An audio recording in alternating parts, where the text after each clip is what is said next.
Hi everyone, it's Little Blue here and you are listening to my podcast, aka Little Blue. How's it going?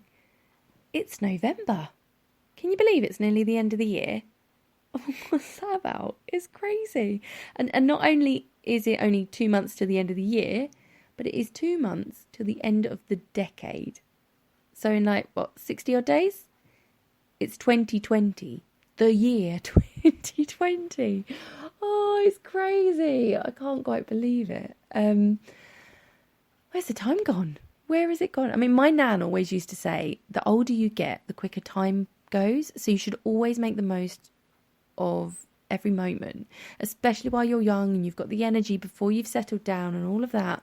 Just make the most of it. And she's so right. Hats off, Nan. You were definitely right. 2020. Goodness me. It's madness. It really is. I think I'm feeling it a bit more as well because next Saturday is my birthday. Oh, happy birthday to me. I'm 37 though.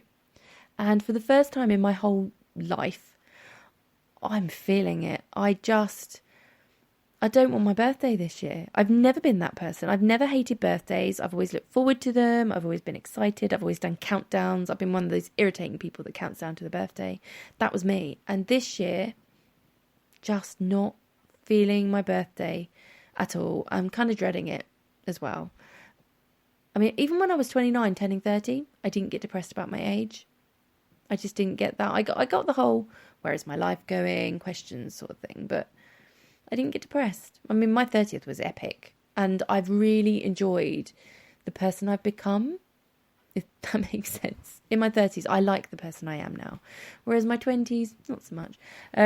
But yeah, I just can't get excited. I mean, a lot of it is probably to do with the fact that I don't have much money at the moment. I'm very skint. It's the first year being a single mum.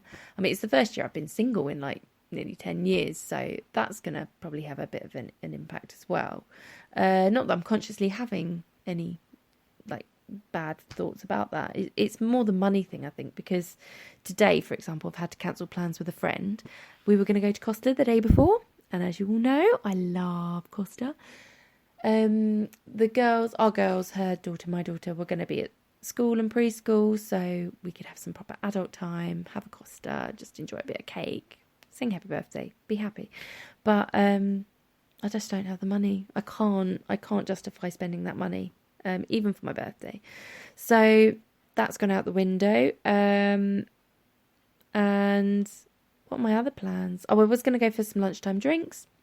Can't do that. I'm not the type of person that can arrange lunchtime drinks and just expect people to pay for me. I can't do that. I hate it.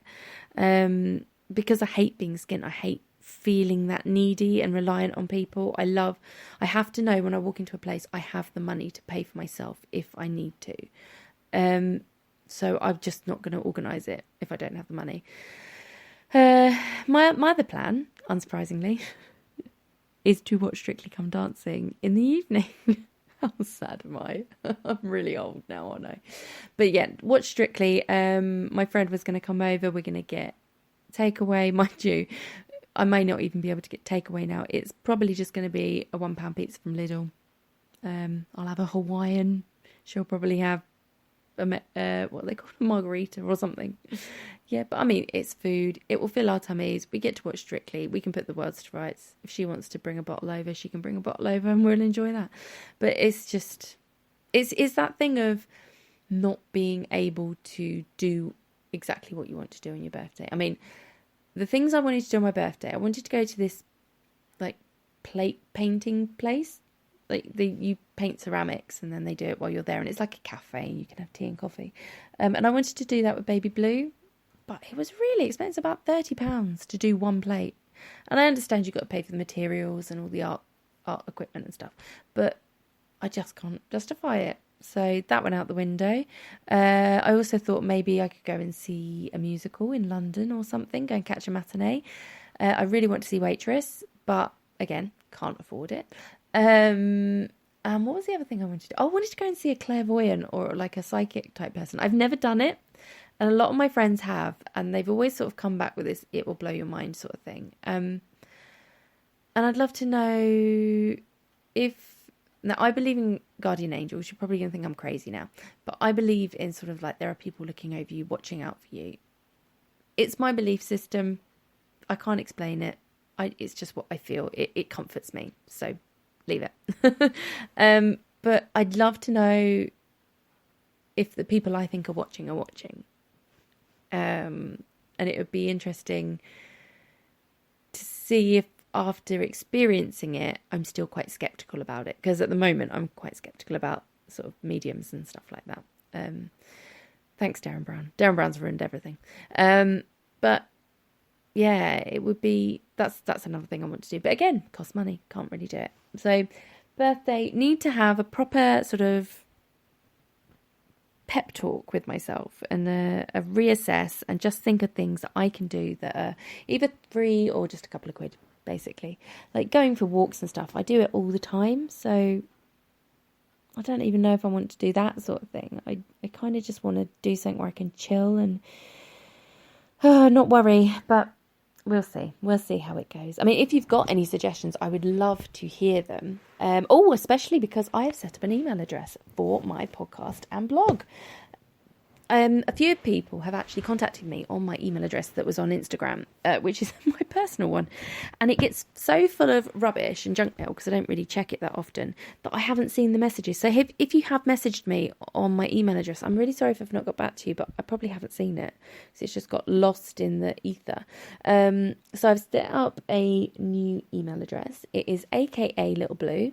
That's aka the letters and LILBLU at gmail.com. So aka littleblue@gmail.com. I'd love to hear from you. I'd love to hear birthday suggestions. I'd love to hear any money saving suggestions. That would be amazing. Any stories of random acts of kindness or things that you've seen that you thought were lovely. Any suggestions actually you can think for random acts of kindness. That would be lovely. Anything you think I could do, anything you want to hear on my podcast or hear about in my blog. What else? Oh, just shout outs. If you want me to say hi to someone, if you've got a charity event going on that you want plugging, I could give it a little plug. I don't actually know how far afield this travels, so it might be that there's people all over the country. So please just drop me a little plug if you've got an event going on. I can say, if you're in this area, go and see it.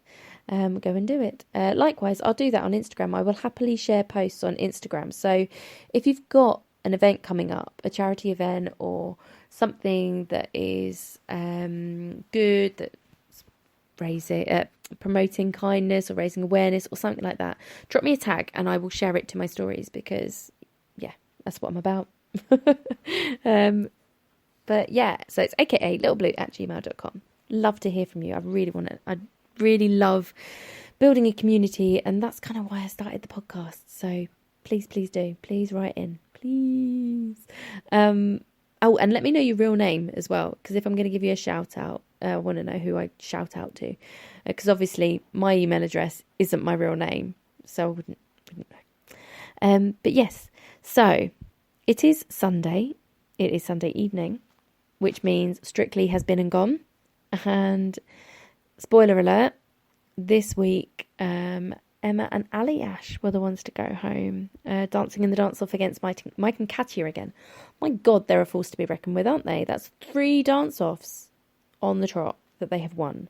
And Mike did exactly the same that he did last week. He had a phenomenal dance with a fantastic concept, and he didn't do very well in the main show, but then the dance-off, he just completely smashed it. Amazing. I loved his Alice in Wonderland dance last week, the dance-off version. And again, I really loved his flying machine one, the dance-off version. So Mike, stop doing that, because it's just going to cause you stress. But yeah, Emma and Ali Ash, I just had a feeling after seeing the dances on Saturday, I kind of had a feeling it would be either her or Emma and Anton was the other one I thought was going to go. I completely agreed with the judges with her rumba. She did have the whole feel of it, but it just didn't have it. There was something missing. It was lacking, basically. And I found it a little bit boring. And rumba's meant to be quite raunchy, isn't it? However, my man, Chris Ramsey. Holy cow. Oh my God. It was epic. It was epic. Now, I am a massive Anton Deck fan, I can't tell you. I have watched Anton Deck since Biker Grove, and I watched SMTV Live, I watched Saturday Night Takeaway. I'm not a big fan of the Britain's Got Talent and Celebrity Jungle thing, but I love Anton Deck. They're just hilarious. They crack me up.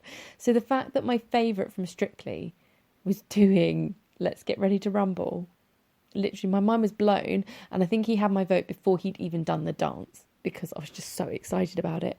And I am so happy he did so well. It was amazing. He looked knackered doing it, bless him.